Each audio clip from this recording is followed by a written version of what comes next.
ஓம் முருகா போற்றி, கந்தா போற்றி, கடம்பா போற்றி, கதிர்வேலா போற்றி, அறுபடை வீடு கொண்ட முருகப்பெருமானே போற்றி போற்றி. என் செல்லமே, என் செல்ல குழந்தைகளே, இதோ திருச்செந்தூர் முருகன் சொல்கிறேன். நீ நினைத்த காரியம் கூடி வரப்போகிறது. நீ நினைத்த காரியம் நல்ல விதமாக வரப்போகிறது. இந்த முருகப்பெருமான் சொல்வதை கேட்டு சந்தோஷமாக தூங்கு என் செல்லமே. உன் வேதனையை இந்த முருகப்பெருமான் அறிவேன். இது முதல் முறை அல்ல, பல முறை உனக்கு இந்த வேதனையை சிலர் தந்து கொண்டிருக்கிறார்கள். அதனால் நீ எந்த ஒரு முன்னேற்றத்திலும் சிலர் முட்டுக்கட்டையாக இருப்பார்கள், அல்லது உன்னுடைய தன்னம்பிக்கையை நொறுங்கும்படி பேசிவிடுவார்கள். நான் சொல்வது சரிதானே? அதற்காக மனம் உடைந்து போகாதே என் செல்லமே. அதற்காக மனம் உடைந்து போகக்கூடாது. நீ தனித்து இருந்தாலும் பல வெற்றிகளை பெறத்தான் போகிறாய். நீ உறுதியாக இரு. உன் மனம் இலகியதாக இருப்பதால் சில விஷயங்களை தாங்கிக் கொள்ள முடியாமல் தவிப்பு உனக்கு தொடர்ந்து கொண்டே இருக்கிறது.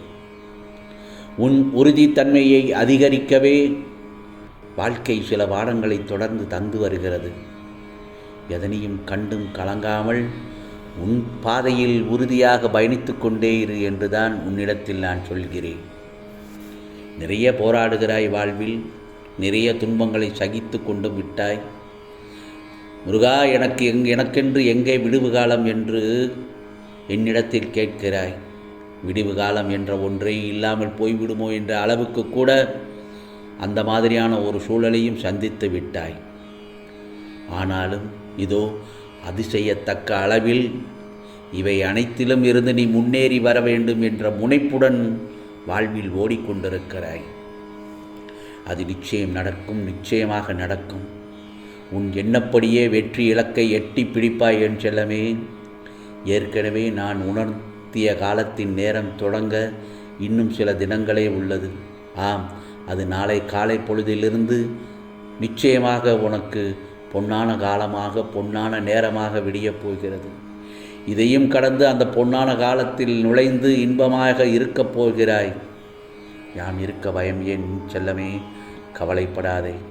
எதுவுமே நடக்கவில்லை என்று கவலை கூடவே கூடாது.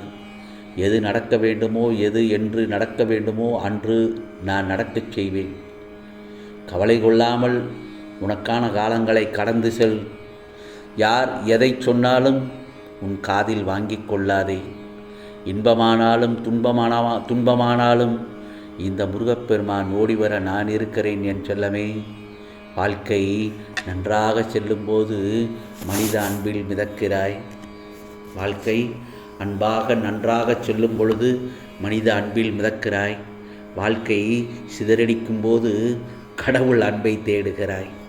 ஆகவே வாழ்வில் எப்போதுமே கடவுளின் அன்பை தேடு. நாடுவோருக்கு எந்த இழப்பும் இல்லை. இந்த முருகப்பெருமானை நாடி வந்தோருக்கு எந்த ஒரு இழப்பும் இல்லை என் செல்லமே. எந்த நாளும் தனிமை இல்லை. தன்னம்பிக்கை தரும் வார்த்தைகளோ, ஆறுதல் வார்த்தைகளோ தேட வேண்டியதே இல்லை. எப்போதும் இந்த முருகப்பெருமான் உன் அருகில் இருப்பதை உணர்ந்தாலே போதும். நிச்சயமாக உனக்கானதெல்லாம் நல்லதாகத்தான் நடக்கும். சில நாட்கள் மகிழ்ச்சியாக இருக்க பல நாட்கள் கடினமாக உழைக்க வேண்டியதாக இருக்கும். அந்த வகையில் இன்று உனக்கு கொஞ்சம் வேலை அதிகமாக இருக்கும். அவற்றையெல்லாம் சிரமம் என்று பார்க்காமல் முடித்து விடு. அப்போதுதான் அடுத்து வரும் நாட்கள் எளிதாக இருக்கும். உடல் சோர்வாக இருக்கிறதாக சொல்கிறாய். உன் சோர்வை போக்க சக்தி வழங்குகிறேன் இந்த முருகப்பெருமான். கடமையை செய்ய மறக்காதே. இதோ உனக்கு தரிசனம் கிடைக்கும். இன்று உன் பிரார்த்தனைகளை நல்லபடியாக செய்து முடிப்பாய். நாளைய பொழுது நல்ல பொழுதாக விடியப் போகிறது.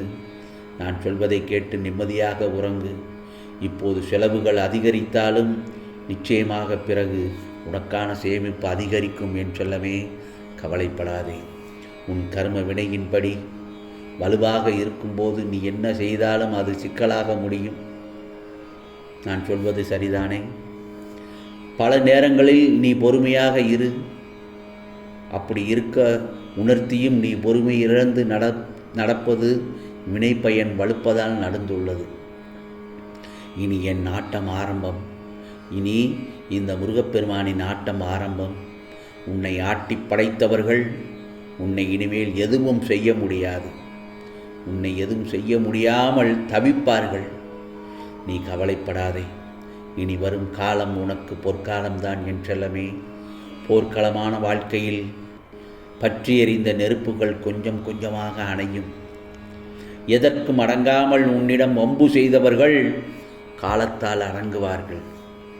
தவறுகள் சிறிதாக உள்ள போதே திருத்திக் கொள்பவர்கள் பெரும் துன்பத்திற்கு ஆளாக மாட்டார்கள்.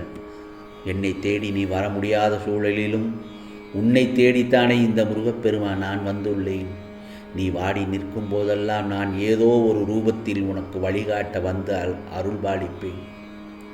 எனவே நீ எதை பற்றியும் எந்த கவலையும் படாமல் உன் லட்சியத்தை நோக்கி முன்னேறி சென்று கொண்டே இரு. நிச்சயமாக நாளைய பொழுது உன்னுடைய லட்சியம் நிச்சயம் வெற்றி பெறும். போன வாரம் உன் கையில் வந்து சேராத வெற்றி நாளைய பொழுது, அதாவது நாளைய வாரத்தில் ஆரம்ப நாளில் உன் கையில் வந்து சேர்த்து விடுவேன். நேர்மறை எண்ணம் உனக்குள் எப்போதும் இருக்க வேண்டும். அப்படி இருக்கும் பட்சத்தில் நிச்சயமாக எப்பொழுதும் உனக்கு நல்லது தான் நடக்கும். பதற்றப்படாதே என் செல்லமே. பதற்றத்துடன் தேடும்போது கிடைக்காதது நிதானமாய் திரும்பி பார்க்கையில் கிடைக்கும். புரிகிறதா? வாழ்க்கையும் அப்படித்தான். நிதானமாக இரு. மனதை அமைதியாக வைத்து கொள்ள பழகு. அமைதியின் போதுதான் வாழ்க்கை தேடலுக்கு விடை தெரியும் என் செல்லமே. நான் உன்னை விட்டு விலகுவதும் இல்லை, உன்னை என்றென்றும் கைவிடுவதும் இல்லை இந்த முருகப்பெருமான். யாம் இருக்க பயமேன், நான் இருக்க கவலையேன். விரைவில் உன் கவலையை தீர்ப்பேன். ஆம் செல்லமே, கவலைப்படாதே. எனக்காக காத்திருக்கிறாய் என்று உன்னை காண வந்தேன். என் அன்பு குழந்தையை, என் செல்லமே, உன் ஜாதகத்தில் கிரகங்கள் சரியில்லை, என் வாழ்க்கை முழுவதும் கஷ்டம் என்று எண்ணி வருத்தமடையாதே. உன் தலையெழுத்தை மாற்றுபவன் நான் தான். இந்த திருச்செந்தூர் முருகன் இருக்க சங்கடம் ஏன்? வேலன் இருக்கும்பொழுது நீ ஏன் கவலைப்படுகிறாய்? அனைத்தும் அறிவேன். உன் சோதனைகள் அனைத்தும் சாதனையாக மாறும் நல்ல நேரம் வந்துவிட்டது. நிம்மதியாக நான் சொல்வதை கேட்டுவிட்டாய் அல்லவா? நிம்மதியாக கண்முறங்கு என் செல்லமே. இதோ நாளைய பொழுது உனக்கான பொழுதாக விடியப் போகிறது. முருகனுக்கு அரோகரா, கந்தனுக்கு அரோகரா என்று எழுந்தவுடன் என் நாமத்தை சொல்லி அன்றைய பொழுதை ஆரம்பி. நிச்சயமாக உனக்கானதெல்லாம் நல்லது நடக்கும். நல்லது மட்டுமே நடக்கும். அதுவும் நன்மையாகவே இருக்கும். ஓம் முருகா சரணம். ஓம் முருகா சரணம். ஓம் முருகா சரணம்.